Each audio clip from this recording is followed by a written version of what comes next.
Hello and welcome to episode number 267 of the Armin Show podcast. We are in the place, and on this episode, we are bringing back, we have an author, James Nestor, author of Breath, The New Science of a Lost Art.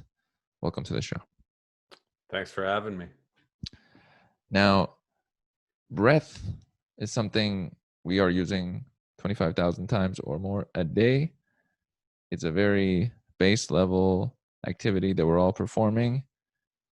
It's one of those simple things, such as I once talked about sand with an author. It's a very basic thing. Breath is the same way. Why did you choose to go into the category of breath when there were many options available? Yeah, I had never anticipated writing a book about breathing. And it's just something that came about after years and years of research, of talking to people, specifically after meeting freedivers who had developed this way to breathe in certain ways, to dive to depths far below what any scientist had thought possible, to 300, 400, 500 feet on a single breath of air. So I saw what they were able to do with breathing, the way that they were able to actually change the physical structure of their body and do this amazing thing. And I wondered what else breathing could do for us. It seems like such a passive action, but they showed me it really wasn't. When we consciously harnessed it, we were able to really tap into our full potential. One hefty thing I noticed was that there's a big focus on nose breathing versus mouth breathing. I have always, for the most part, been mouth breathing, and it was very clear some of the benefits of nose breathing when reading through your book. Would you recommend it to the average person to try it in some form? How might they try it? What are a couple of the benefits of that? Yeah, so there's a huge difference between nasal breathing and mouth breathing. And this is something that just doesn't seem to be communicated to a lot of people in the modern world nowadays. Even though the ancients had known about this for thousands and thousands of years, there's 7 books of the Chinese Tao, and they're all dedicated to all the bad things that are going to happen to your body if you breathe incorrectly, and all the good things that'll happen if you breathe correctly. So they said, you always breathe through the nose. And science has really supported that now. So when you breathe through your nose, you're filtering air, you're humidifying air, you're removing pathogens, you're heating it up, you're conditioning it so that your lungs are able to absorb more oxygen more efficiently and be a lot less irritated. So mouth breathing has been shown to be associated with neurological conditions. It's been associated with respiratory conditions. It's just bad across the board. And there's not a lot of controversy about that. That's universally accepted at this time. But still, so few people do it. Something like 25 to 50% of the population is habitually mouth breathing. And that's bad news. What are some of the biggest challenges to switching from mouth breathing to nasal breathing? Are there any challenges, or is it how you were raised? No, I think luckily breathing is something you do by the power of your own will, right? We can't control how our liver functions or our kidneys function, but we can control how we breathe. And when we control how we breathe, we can affect and influence all these different functions in our bodies. So if you grew up mouth breathing, and I think I did, I see pictures of myself as a kid and I would have my mouth hanging open. You can will yourself to not mouth breathe. I mean, it's really that easy. And by nasal breathing, you're going to be getting so many benefits. I mean, innumerable benefits. And there's not a lot of controversy about that. Everyone that's universally accepted, but there's just not a lot of science into it as well. And that's what I try to go into in this book, is really explore the science of it. Now, you looked into the history of breathing. How did you find out the ways that people were breathing thousands of years ago, or what showed what they did at that time that we can use now? Sure. Well, I think that we don't know exactly how people were breathing thousands of years ago, but we can look at the ancient text in which they prescribe different breathing methods for different conditions. If you're sick, you're going to breathe this way. If you want more athletic performance, you're going to breathe this way. If you want to go to sleep, breathe this way. And that's what I thought was so interesting, is so many of these methods, which had been developed over hundreds and hundreds of years, they were doing maybe not scientific studies, but empirical studies of what seemed to be affecting one group of people if they breathe this way, and what seemed to be affecting another group if they breathed another way. And that's important. And now we have instruments to measure all this stuff. And luckily nowadays, in very modern times, you can buy this stuff for pretty cheap off of eBay or Amazon or wherever you want to buy it, and see the effect that breathing has on your own body. Mm. Right. As far as the physiological differences, what are the ones that arise based on if someone is completely mouth breathing versus nasally breathing? Well, I think that first of all, as a kid, if you spend your youth breathing from your mouth, your face is going to grow differently. We know this. It's common enough that it's called adenoid face, and that is caused by irritation or inflammation of the adenoids or tonsils, which block the nasal aperture, so force people to breathe through their mouth. So your face is going to grow longer. It's going to grow back. You're going to have this retrognathic face. It's going to be growing backwards like this. And it's going to be harder and harder to breathe through your nose. So the nose is just like any other muscle in the body. It's a use it or lose it organ. And so the less you use it, the more it's going to close up. So there's the physical damage that you can be susceptible to. But there's also other damage, respiratory problems, asthmatics, people with anxiety. These are populations that breathe through their mouths much more often than other populations that don't have those conditions. So if you remove that mouth breathing and get people to breathe through their nose, people have marked some really significant changes. And I think that's what's important to know is you don't necessarily always need to go into surgery to fix yourself. Our bodies have these amazing mechanisms to heal themselves, and we just need to know how to do it. I just thought it was normal to go to sleep with a huge glass of water, drink from it all night, wake up with a dry mouth. And I thought, how can you close your mouth at night? You don't have any control over it. There's some methods of like using a chin strap or whatever. I wasn't so into that. So I talked to a number of doctors, the doctor of speech language pathology at Stanford, and also Dr. Mark Burhenny, and they both prescribed sleep tape. All this is a teeny piece. I actually have some right here. Mm-hmm. Just talking to somebody about this. So it's a teeny piece of surgical tape, micropore tape. You want to find the stuff that's good for sensitive skin. And you just take a teeny piece of it off, about the size of a stamp. And I remove a little bit of the adhesive and you place it on your lips. So the point is, you can see I can still talk. I can still breathe from my mouth if I want. The point is just to train your mouth shut. You don't need to hermetically seal it. You see this crap on YouTube, these guys with like duct tape on it. No, you don't need any of that. All you need is a little piece just to remind yourself throughout the night. And just by using this, I wake up feeling significantly different.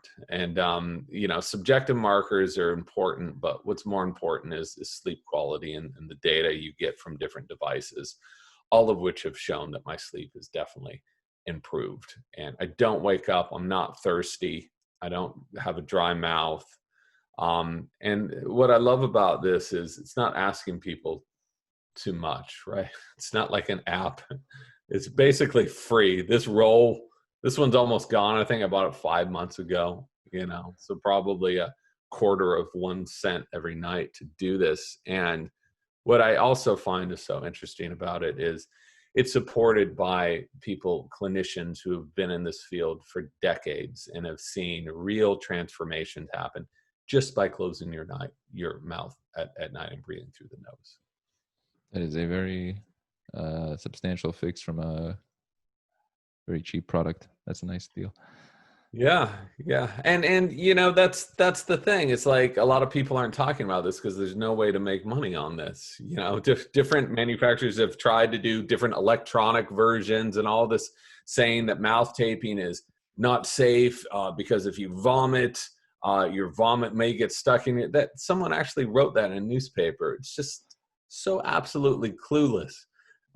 You're not duct taping your mouth closed. That tape can come off at any time with your tongue. And I think that that's the important message here. Don't go on YouTube. Don't look at these bozos using 12 different strips of tape. Just use a teeny piece of very loose tape and you'll be fine. That makes sense. It's more of just a reminder. Yeah. Now, in relation to the effects of it, one of them, the nose filters out so much. Is the mouth useless as a filter? What's the difference as far as that? The mouth's not a very good filter, and we've known that for a long time. Inside of the nose, you've got cilia, which are these teeny hairs that can glom onto particulates. You're also producing a lot more nitric oxide, which is this wonderful molecule that fights off pathogens and viruses and bacteria. It causes vasodilation, so it increases oxygenation throughout your body. You have 6 times more nitric oxide through your nose than through your mouth. So, we have a mouth for a reason. We can breathe through it for a reason. If we need to, if there's an emergency, we can breathe through our mouth. That's great. But we should not be breathing through our mouths all the time. And, again, this goes back in ancient history. These people knew this. They repeated this over and over and over. Even in the early 1900s, there were scientists saying the same exact thing. Do not breathe through your mouth. It's going to increase your chances of getting tuberculosis, pneumonia. And again, it's such a simple thing. I think a lot of people have just forgotten about. When I was reading that, I thought that was interesting that it increases the oxygen intake. That's such a difference. That's the whole point of breathing in the first place. Yeah, you want to, it's the vacuum. People are like, well, I feel that pressure breathing through my nose. That's exactly the point. You have more of that vacuum, more of that pressure. It's going to push the soft tissues in the back of your throat back more, which is why so many people who are habitual snorers that close their mouth with sleep tape at night, they no longer snore because you've got that pressure pushing those tissues back. And after a while, those tissues get trained to be back. So your airway opens and you're going to get about 20% more oxygen per breath breathing through the nose. So you will be able to breathe less to get more, which is what it's all about. Breathing is about efficiency. You do this 20,000, 25,000 times a day. You want to do it efficiently or it's going to wear you down. How long might it take someone to transition from mouth to nasal breathing? It depends. Everyone's different. The first few days I did it, it was awful. I last about 5 to 10 minutes. I ripped it off. Then I last about an hour. I last about 2 hours. And I slept through the night. And now I've been doing this for about 2 years, and I can't imagine sleeping without it. I mean, I tried for a few times. I said, "Oh, I'm probably trained enough not to use this anymore." Then I'd go to sleep and my mouth would just open up. So I just don't have the jaw structure to keep my mouth shut. I've been too messed up since I was a kid. So, and I'm fine with that. I'm fine knowing that there's a solution here. And again, don't take my word for it. I'm a journalist. I went out into this world. I try to be completely objective. I talk to everybody, no slant. There's no benefit for me saying mouth taping works over it not working. I have probably a more interesting story to say. These kooks telling you to tape their mouths should be put in prison. I get a lot more attention, but that's not the case. We've done the studies. We've done that. There's data there, and it's irrefutable at this time. And it's so simple. It's not asking people to do much. That's true. There are attention grabbing methods out there that are maybe not the most valuable, but they really grab. Now, one related to that, but not really, but the shortness. I noticed the title of the book is one word, and similarly, a past book of yours was just one word. Was it about distilling it down for a simple message that people could take in? Yeah, well, the grand plan is at the end of my life, those single words will all amount to one very long sentence that's going to answer everyone's question to everything in life. But unfortunately, I have to wait, how long am I going to live? 30, 40 more years to get to that. So keep tuned, everyone. You want to collect those books. You want to put them right in shape. So the next books are going to have, particles in it, the, or verbs, adjectives. So it's all coming up. But to answer your question, it's totally unintentional. And this was not the title that I submitted to the publisher. So after a lot of back and forth, a lot of semi-arguments, we settled on this. So it was not, and it just, and people have been giving me a lot of grief over this, saying deep breath. Oh, I get it. What's the next? Very deep breath or long deep breath. Who knows? So it's coincidental, but I'm just going to take that and run with it now. It's pretty cool. I was thinking about that, if they would make the words of something that would connect. No, that's funny. One thing I also think about is timing. So is there a reason why this book at this time versus an earlier time, or maybe in the future? Is there a specific attachment to this moment? Yeah, and this is another thing people mention to me. They're like, "Oh, very convenient. You so happen to release your book at this thing has been in catalog." So the way publishing works at the snail's pace, you submit your book a year before it comes out, right? And then it's printed in catalogs about 6 or 7 months. Then that goes to bookstores and other sellers. So it's been in catalogs for that long. And I started this book, first got the contract in 2016, and didn't really get started on it until the end of 2017 because I had other stuff going on. So I'd been working on it for a long time, and by complete and utter coincidence, the book was completely done, slated for publication in May, and we even had the copies in March when COVID happened. So there was no speeding the book up to publishing or any of that. It just came out right at a point, which is still so serendipitous and surreal to me, where people stopped ignoring breathing and really started paying attention to the importance of it. And what was so funny to me is so many of the scientists and doctors I talked to were saying, why don't people pay attention to this? It's so essential to how your body operates every day, your mental health, your physical health, how you look. No one's listening. I've been studying this stuff for 30 years. No one's listening. Well, I think now they're listening. And I think that that's the way our culture works, is people glom onto stuff when they have to.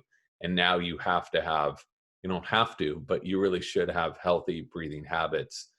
It's a wonderful way of helping to prevent the onset of severe symptoms of COVID and so many other problems. And now people are starting to get that message.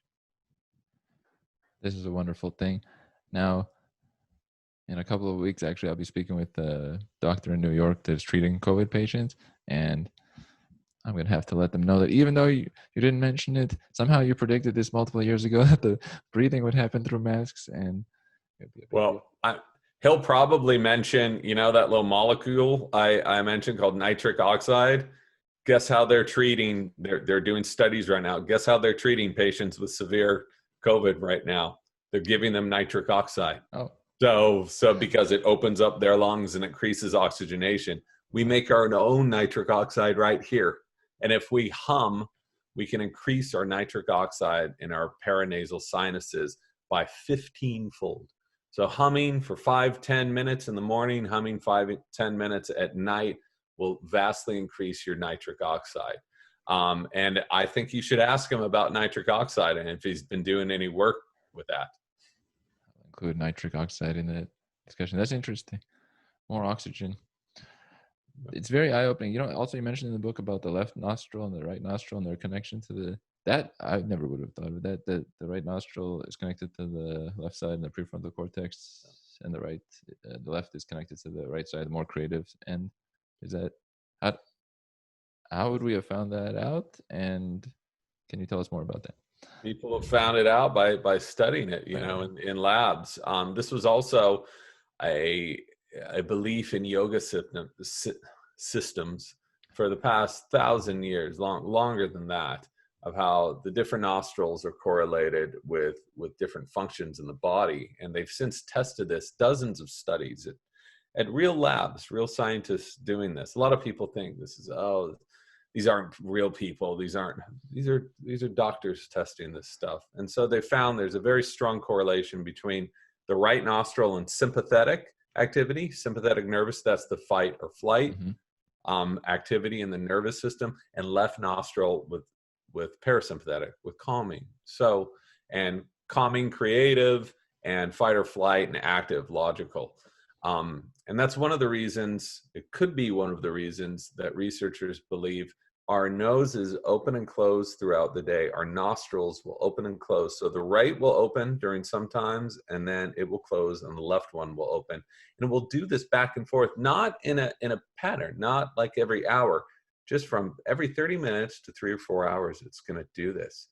And some people believe that that's a way the body can maintain balance, right? If you're a little sleepy, this one might open. If you're a little too anxious, maybe this one opens. And we can hack this, of course. You're very anxious, plug one, breathe through the other one. They've found that heart rate is going to increase, sympathetic activity is going to increase, heat is going to increase, breathing through the right. The opposite happens on the left. And the fact that our bodies do this naturally, open up one nostril and the other, I just think is so cool and so interesting. And this is an area that I would love to see more science and more research done, but there's just no money for stuff like this anymore, you know. I like to see the material behind the scenes too. Slightly tangential, but related. Like, for example, today there was an article about psychedelics and how they produce more glutamate, which cuts off the memories to the past, which connects when people are saying, like, I feel unity.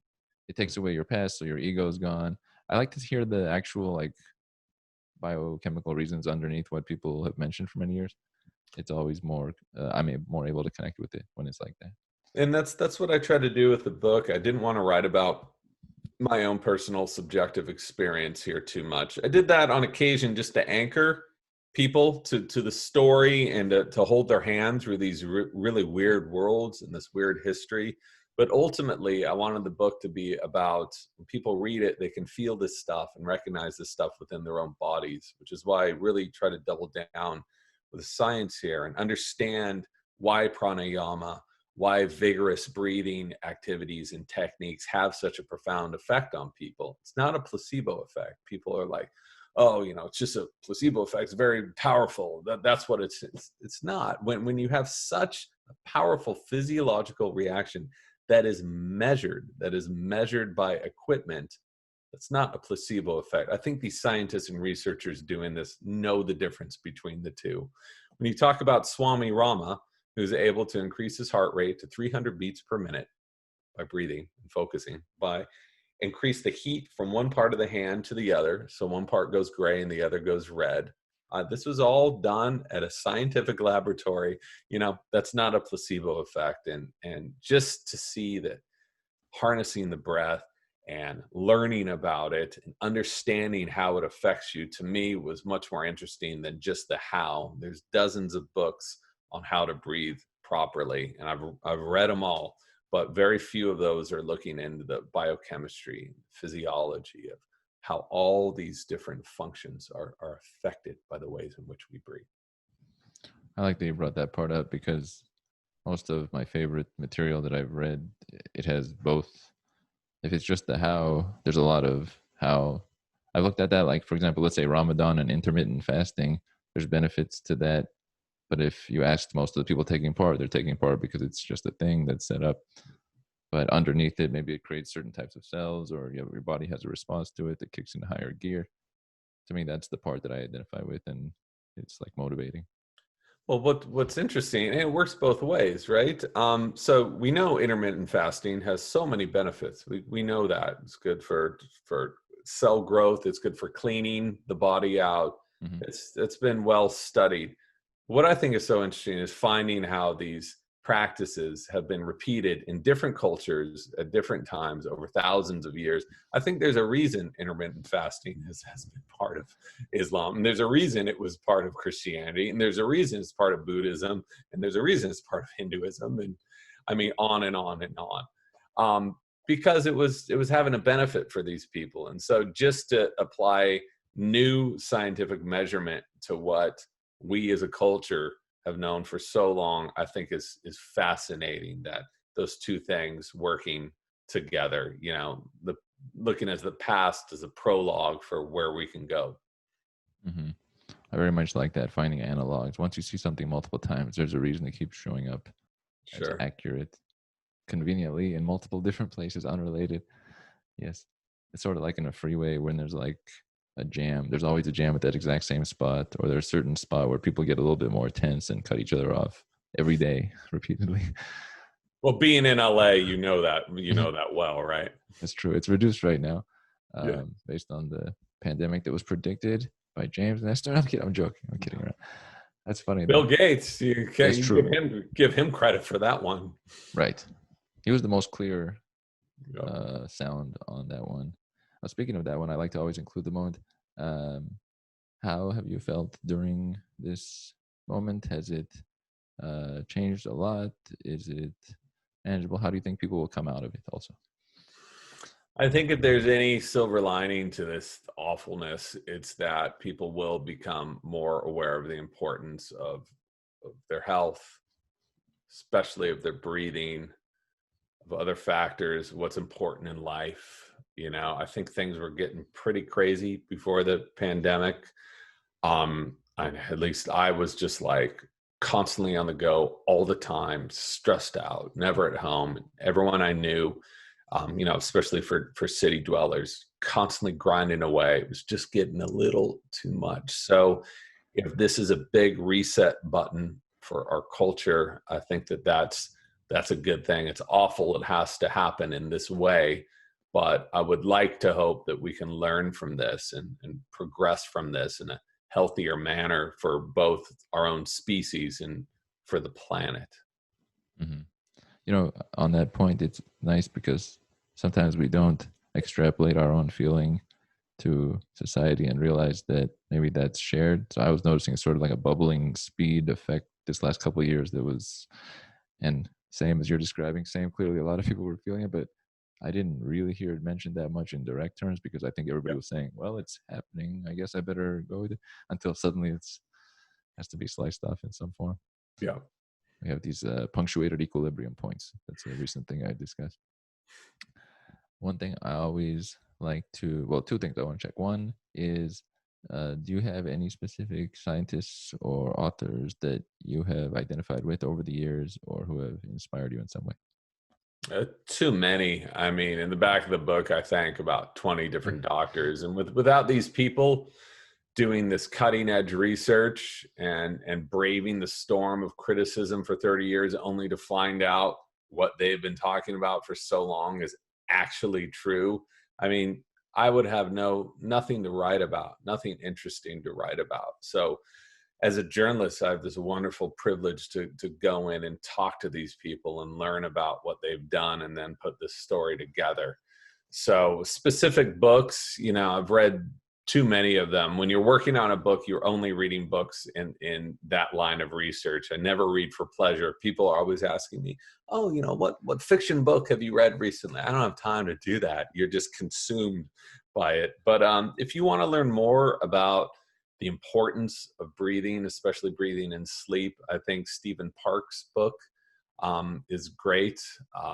And I also think Mark Burhenne, his book, The 8-Hour Sleep Paradox, is very interesting. These are specifically tied to breathing. Beyond that, what's his name? Carlo Rovelli, his book on physics and quantum mechanics, the seven brief lessons in physics, is beautiful because it's so simple in a poetic way. And that's what I like to read.